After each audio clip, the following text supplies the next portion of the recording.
नमस्कार, मैं हूं आपके साथ मैत्रेयी और आप देख रहे हैं हमारा खास शो राग बिहारी। बिहार में एक तरफ भोजपुर का भरत तिवारी एनकाउंटर पुलिस की कार्यशैली, जवाबदेही और कानून के राज पर सवाल खड़े कर रहा है। दूसरी तरफ जेडीयू में निशांत कुमार की एंट्री ये संकेत दे रही है कि पार्टी अब नीतीश कुमार के बाद के दौर की तैयारी में जुट चुकी है। वहीं तेज प्रताप यादव से जुड़े विवाद ये दिखा रहे हैं कि निजी और राजनीतिक संकट कैसे उनकी साख पर असर डाल रहे हैं। खैर, मुद्दे तीन हैं लेकिन सवाल कई। एक एक करके हर सवालों पर हम बातचीत करेंगे। हमारे साथ है राजनीतिक विश्लेषक रामबंधु वत्स जी। सर, बहुत बहुत स्वागत है आपका। सर, सबसे पहले हम लोग भोजपुर के भरत तिवारी एनकाउंटर पर ही बात कर लेते हैं, क्योंकि सवाल लगातार गहराते जा रहे हैं। परिवार और स्थानीय लोगों का आरोप है कि सरेंडर के बाद भी पुलिस ने उन्हें गोली मारी। मामले में 5 पुलिसकर्मियों को सस्पेंड किया जा चुका है।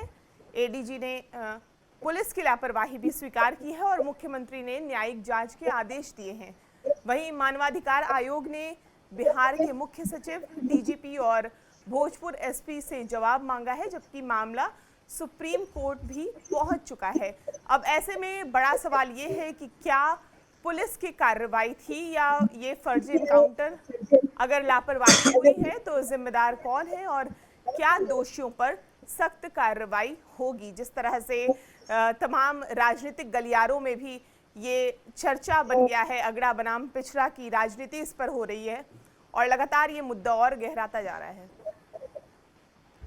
देखिए, भरत तिवारी जो कानून हाथ में लेकर के यानी हथियार लहराते हुए जो समाज सुधार की बात कर रहे थे, उस पे अंकुश लगाने के लिए जो पुलिस गई, वो भी कानून हाथ में लेकर के इनकाउंटर कर दी है। उनके परिवार वालों का आरोप है कि भरत तिवारी को 5 गोलियां मारी गई हैं, जबकि पुलिस ने जो पहले प्रेस रिलीज में बताया था कि उनको 1 गोली मारी गई है और इलाज के दौरान उनकी मौत हुई है। अभी तक पोस्टमार्टम रिपोर्ट को सार्वजनिक नहीं किया गया है कि वास्तव में उन पे कितनी गोलियां लगी। जब वो पटना पीएमसीएच में आए थे तो भरत तिवारी की बहन, जो कि पटना में ही रहती हैं, सबसे पहले वो मिलने गए। उन्होंने कहा कि उनके शरीर पे 5 गोलियां लगी। उनके परिजन जो उस वक्त गांव में घटनास्थल पे मौजूद थे, उनका कहना था कि उस वक्त उनको 3 गोलियां लगी। इसका मतलब यह है कि रास्ते में 2 गोलियां और मारी गई, जबकि पुलिस को कहना है कि उन्होंने इनकाउंटर में 1 ही गोली मारी है, मौत उनको इलाज के दौरान हुई है। तो ऐसे में जब इस तरह के सवाल पैदा हो रहे हैं, अभी तक पोस्टमार्टम रिपोर्ट को सार्वजनिक नहीं किया गया कि वास्तव में कितनी गोलियां मारी गई। दूसरी बात यह है कि मुख्यमंत्री सम्राट चौधरी ने एक न्यायिक जांच करने का आदेश दिया है। घटना के 5 दिन बाद उन्होंने आदेश दिया है। उनके इस आदेश के 2 दिन बीत चुके हैं। अभी तक ये नहीं पता चला है कि कौन से हाईकोर्ट के सेवानिवृत्त जज इसकी जांच करेंगे, इसमें कितने सदस्य होंगे, यानी वो जो टीम है, वो जो कमेटी है, उसका गठन हुआ नहीं है।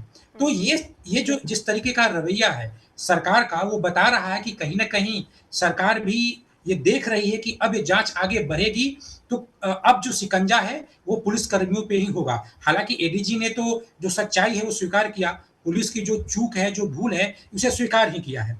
लेकिन राजनीतिक तौर पे सम्राट चौधरी की किरकिरी हो रही है। उनका जो एक सुशासन को लेकर के, जो बुलडोजर को लेकर के, यानी जो उनका सुशासन मॉडल था, उसकी अब किरकिरी हुई है।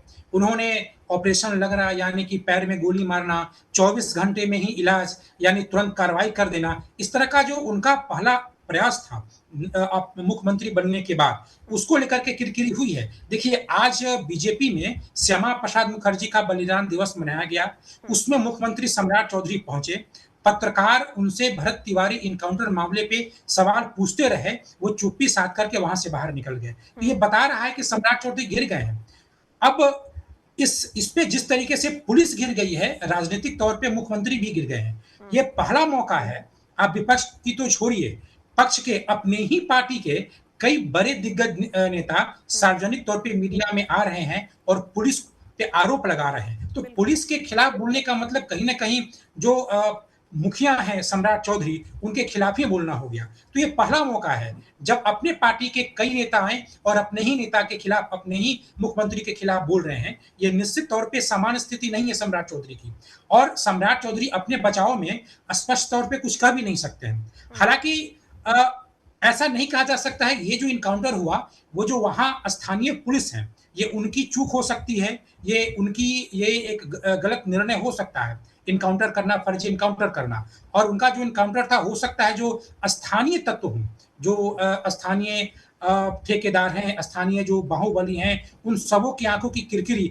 स्थानीय प्रशासन की आँखों की किरकिरी भरत तिवारी बहुत पहले से बन चुके थे। तो कोई स्थानीय ही कारण होगा, जिसके कारण पुलिस ने एनकाउंटर किया। ऐसा नहीं है कि मुख्यमंत्री ने कोई निर्देश दिया है, लेकिन फिर भी मुख्यमंत्री की राजनीतिक तौर पे भी अपनी पार्टी में एक घेराबंदी हो गई है। देखिए, भरत तिवारी को लेकर के जिस तरीके के बयान आ रहे हैं, प्रथम दृष्टया तो ये लग रहा है कि उनकी जाति देख करके सामान्य जाति के नेता ज़्यादा आक्रोशित हैं। लेकिन ऐसी बात है नहीं। इससे पहले, आज से 3 महीना पहले, मोतिहारी में भी पुलिस ने 2 एनकाउंटर किया था। एक प्रियांशु दुबे का, जो कि जाति से ब्राह्मण है, और एक कुंदन ठाकुर का, जो कि जाति से भूमिहार है। ये दोनों नामी अपराधी थे। और ये 2 समान जाति के लोग हैं, इन अपराधियों का एनकाउंटर हुआ था। कहीं भी इस जाति के लोगों के मन में कोई प्रशासन के प्रति आक्रोश नहीं था, और उस वक़्त किसी नेता का कोई बयान भी नहीं था, चूँकि ये लोग अपराधी थे। आम जनता और प्रशासन इनके अपराध से परेशान थी। भरत तिवारी के साथ तो ऐसा है नहीं। वो जवनिया में जो पिछली बरसात में जो बाढ़ पीड़ित लोग थे, इनको लेकर के आवाज़ उठाते थे। हाँ, उनका तरीका गलत था, निश्चित तौर पे। तो इन्होंने जगदीशपुर के जो एसडीएम हैं, उन्होंने वीडियो बना के धमकी दी थी कि हम उसको गोली से भून देंगे, अगर वे इन लोगों को जिस तरीके से अभी भी असुरक्षित तरीके से घर दिया गया है, अगर इसको समय पे नहीं ठीक किया गया तो इस तरीके से उनका जो रवैया था, हथियार लहराना और पुलिस पदाधिकारियों को गोली मारने का धमकी देना, वो तरीका गलत था। और उस गलत तरीके के लिए इनकी गिरफ्तारी हो सकती थी, इन पे कार्रवाई हो सकती थी। लेकिन ये कोई अपराधी है नहीं, कोई अपराधी तो थे नहीं, इसीलिए इनको लेकर के एक उबाल है। तो ये कहना कि जाति देख करके इस इनकाउंटर के कारण, इनकी जाति देख करके लोग आक्रोशित हैं और उसी जाति समुदाय के नेता भी आक्रोशित हैं, मुझे ठीक नहीं लगता है। उससे पहले भी इसी जाति वर्ग से इनकाउंटर हुआ था, किसी ने कुछ नहीं कहा था। इस बार सम्राट चौधरी घिर गए हैं, क्योंकि ये निश्चित तौर पे फर्जी इनकाउंटर है, और सम्राट चौधरी अपने ही नेताओं के द्वारा घिर गए हैं ज़्यादा। बीजेपी के भी नेता हमलावर हैं, जदयू के भी हमलावर हैं। संजय झा ने भी कहा है, अशोक चौधरी ने भी पुलिस पे हमला किया है। तो ये सम्राट चौधरी के लिए एक बहुत ही राजनीतिक तौर पे संकट की स्थिति है। हालाँकि सम्राट चौधरी ने भी कल भाषण में अपने कहा है कि लोग अपराधियों के साथ चाहे जितना भी खड़ा रहें, अपराधियों को बिहार छोड़ के नेपाल जाना पड़ेगा। उन्होंने कहा कि यूपी में देखिए योगी जी हैं, पश्चिम बंगाल में शुभेंदु अधिकारी हैं, बिहार में हम हैं। इसका मतलब कि आप या तो अपराध छोड़ दीजिए, नहीं तो बिहार छोड़ दीजिए और नेपाल भाग जाइए। तो अपनी शैली में उन्होंने जवाब भी दिया है कि जो अपराधियों को लेकर के जो इनकाउंटर की, यानी 24 घंटे में इलाज और हाफ इनकाउंटर, इस तरीके का जो उनका अपना जो अभियान है, वो खत्म नहीं होगा। भरत तिवारी के कारण जो भी किरकिरी हो रही है, जो भी उनको आलोचना झेलना पड़ रहा है, इसके कारण वो अपने अभियान से पीछे नहीं हटेंगे। वो इस अभियान को लेकर के अडिग हैं। लेकिन फिर भी बीजेपी नेताओं का जो आरोप है, ये आरोप उनके लिए एक गंभीर राजनीतिक चुनौती पैदा किए हुए है। दूसरी तरफ इसको लेकर के विशाल तिवारी नाम के एक अधिवक्ता के द्वारा सुप्रीम कोर्ट में जनहित याचिका दायर की गई थी। उसको जस्टिस नागरत्ना ने ये कहा है कि इसकी हम जो सुनवाई है अभी तुरंत नहीं कर सकते हैं, इसको रजिस्ट्रार के पास दीजिए और इसको केस की लिस्ट में शामिल करवाइए, फिर हम इसकी शुरुआत करेंगे। तो पहल है, जो अधिवक्ता हैं, जो एक सामाजिक कार्यकर्ता हैं, वो भी अपने स्तर से प्रयास कर रहे हैं। उनके घरों में काफ़ी लोग जो मृतक हैं, उनके परिजन के पास काफ़ी संख्या में लोग जा रहे हैं। बिहार के भी लोग जा रहे हैं, बिहार के बाहर के लोग भी जा रहे हैं। भरत तिवारी जिस नेताओं को झकझोरना चाहते थे, जिस नेताओं तक या जिस प्रशासन तक अपनी आवाज़ पहुँचाना चाहते थे, आज वही नेता, वही प्रशासन तामझाम के साथ उनके घर तक पहुँच रहा है। है नहीं। उनके जाने के बाद उनकी जो आवाज़ है, उस आवाज़ के कारण उनके परिवार तक नेताओं का एक जो हुजूम है, वो पहुँच रहा है। लेकिन भरत तिवारी का जो रवैया था, इस रवैये को भी मुझे लगता है कि क्लीन चिट नहीं देनी चाहिए। चूँकि आवाज़ उठाना एक अलग तरीका है और उसके कई माध्यम हैं। आंदोलन भी है, आवेदन भी है। आप आवेदन के माध्यम से, आरटीआई के माध्यम से, या आंदोलन के कई शांतिपूर्ण तरीके हैं। उनके परिजन ने बताया कि उन्होंने अपने गले के सोने की चेन बेच करके एक वो पिस्टल खरीदा था। तो एक अवैध हथियार भी था, वो हमेशा लहराते थे। पुलिस पे उन्होंने फायरिंग भी की है। वो और मुझे लगता है कि ये शायद दुनिया का पहला ऐसा मामला होगा जो लाइव इनकाउंटर हुआ है। मतलब अपने इनकाउंटर का कोई लाइव किया है। मुझे लगता है कि जो सोशल मीडिया पे लाइव करने के कारण जो लोकप्रियता मिल जाती है, सहज ही लोकप्रियता मिल जाती है, कुछ युवक हैं जो इसमें भटक जाते हैं। वो कानून की मर्यादा या जो जिस सामाजिक मर्यादा के साथ सरकार के खिलाफ आंदोलन करने चाहिए या बोलना चाहिए, वो उसको लांघ जाते हैं। तो कहीं न कहीं एक अवसर ये तो निश्चित रूप से तय है कि पुलिस ने फर्जी एनकाउंटर किया है। लेकिन ये जो अवसर हुआ, अवसर का जो निर्माण हुआ, वो यही था कि उनके हाथों में हथियार था, वो पुलिस पे फायरिंग की उन्होंने। हालाँकि इसमें 2 ऐसे मामले हैं, जिसके कारण शक गहरा रहा है। एक की पुलिस का कहना कि उनको 1 गोली लगी, उनके परिजनों का कहना कि 5 गोली लगी और पोस्टमार्टम के जो रिपोर्ट है, मीडिया तक नहीं पहुँचना और जो जो कमिटी सेवानिवृत्त न्यायपालिका के नेतृत्व में जो कमिटी बनाने की बात सम्राट चौधरी कहे हैं, 2 दिन बीत जाने के बाद उसका गठन नहीं हुआ है। तो ये सारे जो जिस तरीके से ये इसकी जो गति है, जो धीमी गति है, वो कहीं न कहीं सरकार पे सवाल खड़ा कर रही है। बिल्कुल। सर, जेडीयू में लंबे समय से गुटबाजी बढ़ रही है। सबसे बड़ा सवाल यही था कि नीतीश कुमार के बाद पार्टी का चेहरा कौन होगा। इसी बीच उनके बेटे निशांत कुमार को धीरे धीरे आगे लाया जा रहा है और माना जा रहा है कि इसे उन्हें इसलिए आगे किया जा रहा है ताकि पार्टी एकजुट रहे और लव कुश यानी कुर्मी और कोयरी वोट बैंक बना रहे और नीतीश कुमार की राजनीतिक विरासत भी है वो भी सुरक्षित रहे। तो जेडीयू नेताओं ने भी खुलकर उनका समर्थन शुरू कर दिया है। निशांत कुमार लगातार कह रहे हैं कि वो अपने पिता के अधूरे काम पूरे करना चाहते हैं और बिहार में जब तेजस्वी यादव, चिराग पासवान जैसे नेता अपनी अपनी विरासत संभाल रहे हैं तो जेडीयू भी अब निशांत कुमार को भविष्य के चेहरे के तौर पर तैयार करती दिख रही है। लेकिन इसके साथ कई सवाल भी उठ रहे हैं। सबसे बड़ा सवाल ये है कि क्या बिना राजनीतिक अनुभव के निशांत जेडीयू जैसी पार्टी संभाल पाएंगे? क्या सिर्फ नीतीश कुमार के बेटे होने के कारण उन्हें आगे बढ़ाया जा रहा है? क्या पार्टी के पुराने और अनुभवी जो नेता हैं उन्हें सहजता से स्वीकार करेंगे, जिस तरह से अशोक चौधरी लगातार उनके साथ चल रहे थे? उसके बाद संजय झा, ललन सिंह क्या इतने ही सहजता से उन्हें स्वीकार करेंगे और क्या निशांत जनता के बीच अपनी अलग पहचान बना पाएंगे? तो आखिर सबसे ज़्यादा जो बड़ा सवाल वही है कि नीतीश कुमार निशांत को फ्रंट पर क्यों ला रहे हैं? देखिए, अभी आपने एक बहुत बड़ी बात कही कि क्या जो जदयू के बड़े नेता हैं, वो निशांत कुमार के नेतृत्व को स्वीकार करेंगे? इसी के इर्द-गिर्द निशांत कुमार का नेतृत्व है, वो फँसा पड़ा है। अभी जो ये बात आ रही है, जो 20 तारीख को जदयू कार्यालय में मीटिंग थी, राज्य परिषद और राष्ट्रीय परिषद की, उसके बाद कई नेताओं का बयान आया है कि निशांत कुमार ही जदयू के भविष्य हैं। उसके बाद ऐसा लग रहा है कि निशांत कुमार ही अब जदयू के नेतृत्व को अपने हाथों में ले चुके हैं। दरअसल ये जो बयान है ना, वो निशांत कुमार के पैर को खींचने के बाद वो एक डैमेज कंट्रोल के रूप में आया है। निशांत कुमार नेतृत्व कैसे हैं? पार्टी के संगठन में उनको कोई जिम्मेवारी कहाँ दी गई है? उनकी जो यात्रा थी अपने कार्यकर्ताओं से या जनताओं से मिलने की, उस पे तो रोक लगा दी गई है। तो निशांत को लेकर के जदयू के अलग-अलग खेमों में जिस तरीके से रस्साकसी लंबे समय से चल रही है, पहले तो खुलेआम आज से पहले 2025 तक नीतीश कुमार जब तक राज्यसभा नहीं गए थे, तब तक तो कई वरिष्ठ नेता ये बोलते थे कि नीतीश जी वंशवाद को जदयू में नहीं लाने देंगे और निशांत कुमार जदयू में नहीं आएंगे। इस तरह की बात बोलने वाले जदयू के कई बड़े नेता हैं। उस समय राजनीतिक परिस्थिति ऐसी थी कि नीतीश कुमार मुख्यमंत्री थे।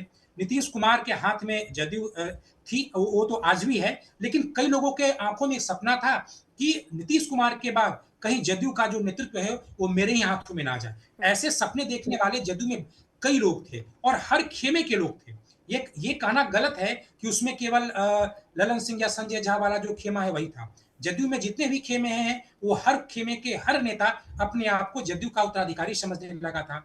आज जिस तरीके से बीजेपी की राजनीतिक परिस्थितियां बदली हैं और वो अब आने वाले कुछ ही महीनों में जो कि स्पष्ट हो गया है कि वो सदन के दोनों सदनों में 2/3 बहुमत से 2/3 बहुमत उसके पास आ जाएगी एनडीए के पास, तो अब बीजेपी की निर्भरता जदयू पे खत्म हो चुकी है। ऐसे में जदयू के जो गुट के जो नेता जिनको महत्व बीजेपी से मिलता था, जिन पे प्रो बीजेपी होने का आरोप लगता था या जो बीजेपी को लीड कर रहे हैं, उनका भी अब बीजेपी की नजर में राजनीतिक महत्व कम गया है और जो एक गुट जो अलग थलग पहले से था, वो तो निशांत कुमार को लेकर के बोलता था। तो अब जदयू के हर खेमा अपने आप में एक असहाय है, क्योंकि अब वो बीजेपी की कोई मजबूरी है भी नहीं। नीतीश कुमार के स्वास्थ्य को लेकर के जो अटकलें हैं, हर वीडियो जो आता है या जो खबरें आती हैं, वो उसको कहीं न कहीं पुष्टि ही उससे होती है। तो ऐसे में अब जदयू कैसे बचेगा? जदयू के जो लोग हैं, जदयू का जनाधार है, वो बिना निशांत कुमार के चेहरे के बच नहीं पाएगा। तो अब जदयू के हर खेमे के लिए निशांत कुमार मजबूरी हो गए हैं। लेकिन हर व्यक्ति, हर खेमा अपने-अपने हिस्से में निशांत कुमार को रखना चाहता है। वो चाहता है कि वो निशांत कुमार को गाइड करे। जदयू का कोई भी ऐसा खेमा नहीं है, जो निशांत कुमार के थिंक टैंक के रूप में आकर के काम करे और निशांत कुमार को उभारे। बल्कि हर कोई चाहता है कि वो निशांत कुमार को कठपुतली की तरह रखें। इसी पेशो-पेश में निशांत कुमार पार्टी के संगठन में नहीं आ रहे हैं। वो जदयू का कोई भी व्यक्ति पार्टी या संगठन का नेतृत्व कैसे कर सकता है, जब कमान उसके हाथ में नहीं आई? अभी जो मीटिंग हुई थी पटना में, इसमें औपचारिक तौर पे राष्ट्रीय अध्यक्ष और प्रदेश अध्यक्ष के पद को लेकर के मुहर लगाई गई, जिसमें क्रमशः नीतीश कुमार और उमेश कुशवाहा को पद दिया गया। क्या इन दोनों पदों में निशांत कुमार के लिए कोई जगह नहीं था? अगर अगर नीतीश कुमार राज्यसभा गए हैं, मुझे तो लगता है कि उन्हें राष्ट्रीय अध्यक्ष बनाना चाहिए था। तभी एक भविष्य में ये होता कि कमान उनके हाथ में है। अगर वो राष्ट्रीय अध्यक्ष छोड़िए, अगर नीतीश कुमार हैं भी, तो कम से कम कार्यकारी अध्यक्ष जो संजय झा का जो जगह है, वो पद चाहिए, या फिर उमेश कुशवाहा का पद जो प्रदेश अध्यक्ष का था, वो चाहिए। तो निशांत कुमार को खुले तौर पे या मुखर तौर पे पार्टी के संगठन में तो काम करने ही नहीं दिया गया है। एक और तस्वीर आई थी जो जदयू के लिए एक किसी विडंबना से कम नहीं है। योग दिवस पे वो मुख्यमंत्री सम्राट चौधरी के पीछे योग कर रहे हैं। आप सोचिए जरा कि कोई व्यक्ति, कोई नेता जो अपनी अलग पार्टी है, वो बीजेपी के नेता नहीं है और उनके हाथ में जदयू की कमान है, ऐसी बातें कही जा रही है, फिर वो किसी दूसरे पार्टी के नेता के पीछे योगासन क्यों कर रहा है? अगर वो स्वास्थ्य मंत्री के तौर पे या व्यक्तिगत तौर पे योग में रुचि रखने के कारण अगर निशांत कुमार योग दिवस मना भी रहे हैं, तो पार्टी कार्यालय या किसी स्वतंत्र जगह मनाते। वो सम्राट चौधरी के अनुगामी के रूप में वो उस योग दिवस को क्यों मना रहे हैं? तो जो प्रतीकात्मक मैसेज अपने लोगों में भेजना होता है, वो निशांत कुमार के द्वारा नहीं भेजा जा रहा है। तो कहीं न कहीं ये भले ही कहा जा रहा है कि अब जदयू का भविष्य निशांत कुमार के हाथ में है, लेकिन वो दरअसल निशांत कुमार के हाथों में सौंपा नहीं गया है। उनको उस पार्टी के संगठन में उनको वो ज़िम्मेवारी देनी चाहिए थी और उनको मुखर होके आना चाहिए था। ये पता नहीं निशांत कुमार कब मुखर होकर के आएँगे। नेतृत्व के तरीके से करना चाहिए, नेता के तरीके से करना चाहिए। किसी के निर्देश पे या किसी के कठपुतली बन करके नहीं करना चाहिए।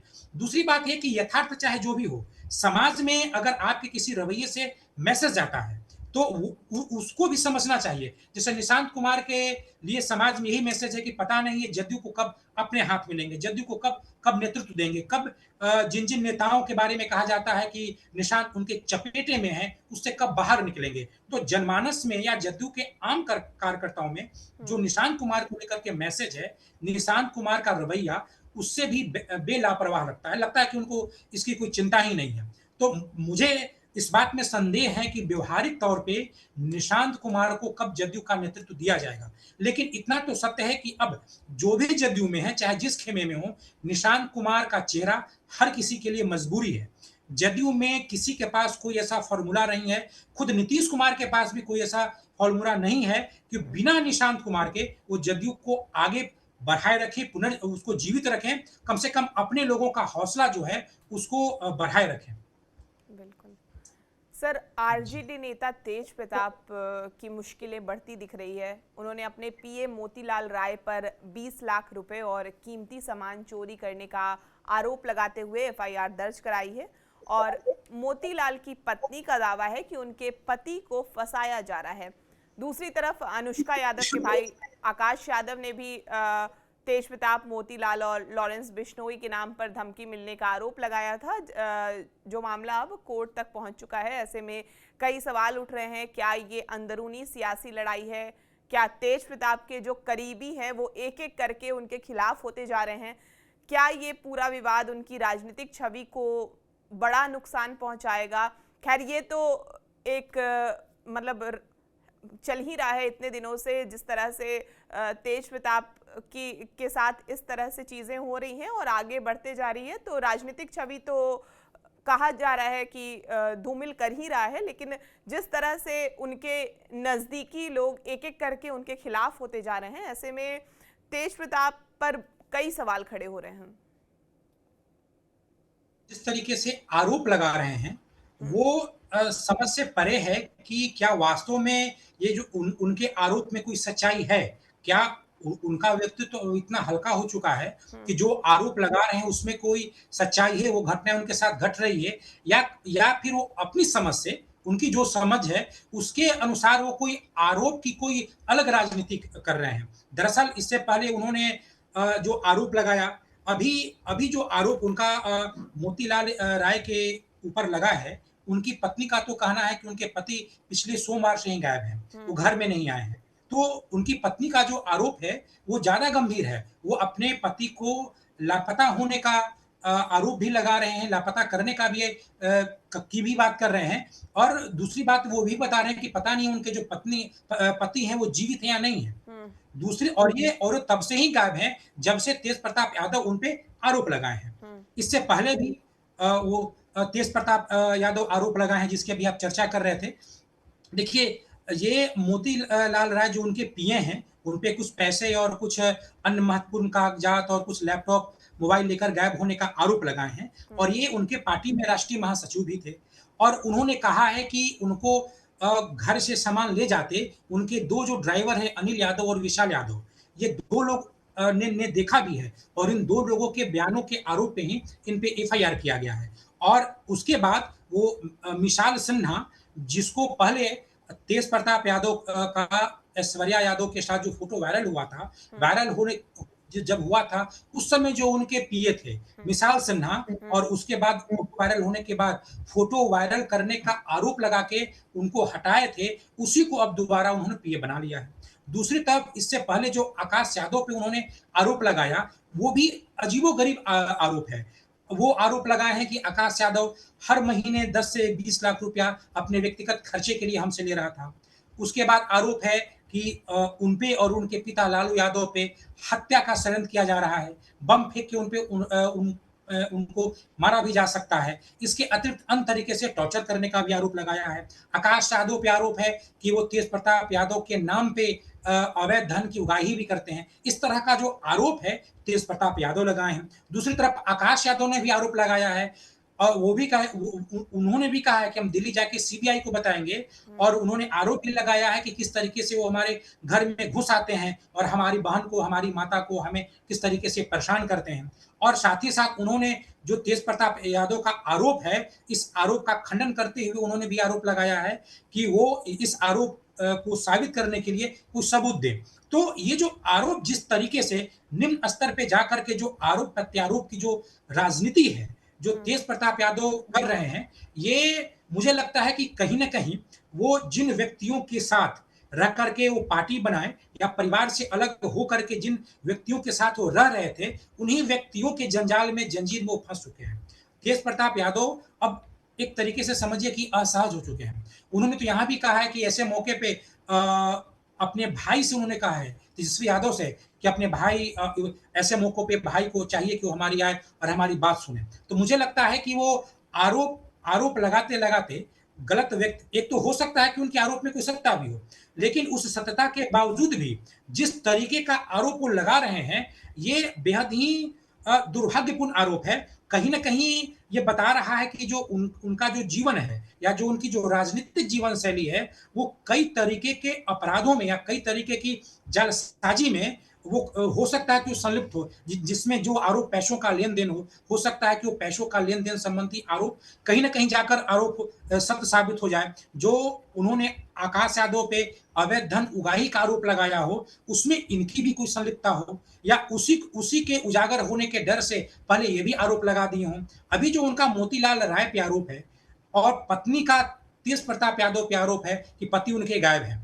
ये दोनों आरोप अपने आप में बेहद संगीन हैं, बिल्कुल। और मुझे लगता है कि इसकी जाँच होनी चाहिए। हुँ, हो सकता है कि इधर कहीं कई तरीके का षड्यंत्र और कुछ तरीके का जो अपराध है, जो खासकर मनी लॉन्ड्रिंग आदि का जो अपराध है, वो कहीं न कहीं उसका कोई न कोई बिंदु मिल जाए, उसका कोई न कोई इस तरीके का प्रमाण मिल जाए, जिसका एक अपना साइकिल हो, एक सर्किल हो जो आगे चल कर के किसी बड़े मनी लॉन्ड्रिंग केस की तरह बढ़ जाए। मुझे लगता है कि तेज प्रताप यादव के समक्ष इस वक़्त जिस तरीके से राजनीतिक हालात हैं और अपने लोगों से जिस तरीके से घिर रहे हैं, वो उसको मेंटेन नहीं कर पा रहे हैं। वो उनका व्यक्तित्व या उनकी सूझबूझ वो उसको मेंटेन नहीं कर पा रही है, उससे निपट नहीं पा रही है और खासकर लालू यादव का जो साथ उनको नहीं मिल पा रहा है, इससे वो ज़्यादा असहज हैं। इससे वो जो चुनौतियाँ उनके जीवन में आ रही है, उसका वो काउंटर नहीं कर पा रहे हैं। इस वक़्त तेज प्रताप यादव बहुत ही गंभीर हालात में हैं। अब अगर ये इस बात में सत्यता है कि उनके घर से चोरी हो रही है, तो समझ लीजिए कि ये मामला बेहद संगीन है और अगर चुराने वाला आदमी केवल पैसे या कुछ सामान ही लेके गया है या उसके साथ कुछ और राज भी गया है। फिर अगर वो गायब हो गया तो कहाँ गायब हो गया? तो कई इस आरोप-प्रत्यारोप में जितने भी किरदार हैं, उनमें कई जो होंगे वो राज़दार होंगे। अब पुलिस अगर रियल में आए, सही मायने में आए और कड़ाई के साथ छानबीन करे, तो हो सकता है कई जो राज हैं, वो बाहर निकल के आएँ। बिल्कुल, इस मामले में आगे जांच में क्या पता चलता है, ये देखने वाली बात होगी। सर, बहुत-बहुत शुक्रिया हमसे बातचीत करने के लिए। इस चर्चा पर आपकी क्या राय है और इस बातचीत पर जो भी आपका कहना है हमें कमेंट बॉक्स में ज़रूर बताएं और बिहार की तमाम खबरों के लिए आप हमारे साथ बने रहें और देखते रहें TV9 बिहार झारखंड।